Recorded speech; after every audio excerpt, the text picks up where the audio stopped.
I think putting it all together can be very effective, and there are some small studies proving that. I think a lot of places where people have started, for instance, signs of safety, like we did in 2006 or 2008 in Zealand, we're finding that after 1 or 2 years, the number of out-of-home placements was approximately half of what we had. And of the 50% remaining, half of them were with family, kinship placements. So only 25% was stranger foster care.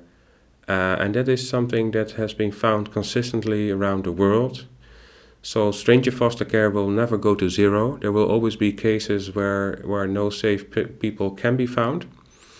But in generally, if you have high numbers, it's possible to reduce them to 25% or something once you start this method. Strangely enough, these are all small research or personal research that came to the same conclusion, but it hasn't been reproduced on a very large scale.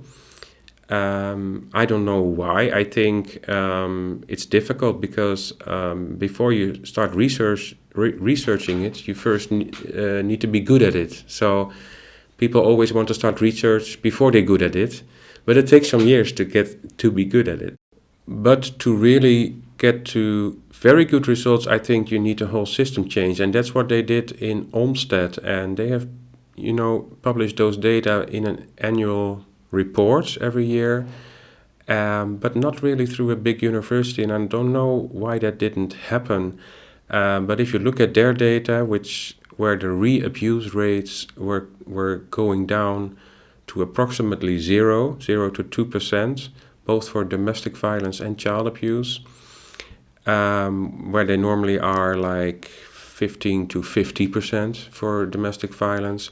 Those were really amazing results, and actually I think those results were so good that nobody actually believed them, or it was hard for people to believe them. I believe them. I've been there, and I'm a friend with the director there, and these are officially statewide data collections. But and in Olmsted it was not just doing signs of safety, but it was family group conferencing as a mainstream for every problem there. It was a director who changed a lot of stuff like team decision making and all sorts of things. It was Sue Lorbeck, the clinical supervisor, who supervised all the teams at the same time, making sure that everybody had the same vision. It was a lot of things. So I think the Olmsted model is the best example in the world of that you can have very good results in child protection if you work for maybe more than 5 years with a very good team of people. Actually, what it also showed us that it's not like there are impossible parents or difficult, or the more you work with these approaches in a good way, the more you find out that it's actually not so hard to get a good connection with parents and make them do a good safety plan. In most cases, in the end, it was harder to collaborate with professionals and with the system. So the system was not designed for optimal results. Professionals were not collaborating for really the best results for families.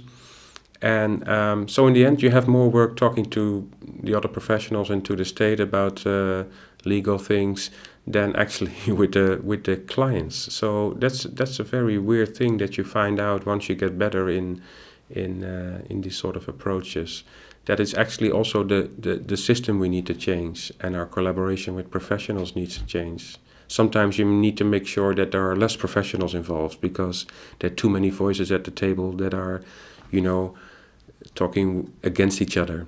That was interesting to see. But I'm sure that, everybody who has worked with this approach and did it in the right way will have found that it is effective. You can see immediately there are cases that we 10 years ago could never have dreamed of, that we could have good results, that now have good results.